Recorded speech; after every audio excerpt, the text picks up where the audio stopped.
ในวันที่ 3 เมษายน 2025อยู่หอประชุมแห่งชาตินครหลวงวิจันทร์สหายโตเลิมเลขาธิการใหญ่คณะบริหารงานศูนย์กลางพรรคคอมมิวนิสต์เวียดนามพร้อมด้วยคณะผู้แทนขั้นสูงพรรครัฐสาธารณรัฐสังคมนิยมเวียดนามเข้าวางพวงมาลาไว้อาลัยถึงดวงวิญญาณของสหายพลเอกคำไตศรีพันดรอดีตประธานคณะบริหารงานศูนย์กลางพรรคอดีตประธานประเทศแห่งสาธารณรัฐประชาธิปไตยประชาชนลาวที่ได้ถึงแก่มรณกรรมในวันที่ 2 เมษายน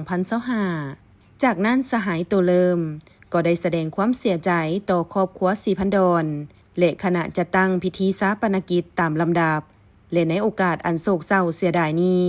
สหายโตเลิมได้ตั้งหน้าให้แก่พรรครัฐบาลและประชาชนเวียดนาม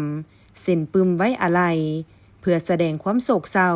และอาลัยอาวรณ์ต่อการจากไปของสหายพลเอกคำไตศรีพันดร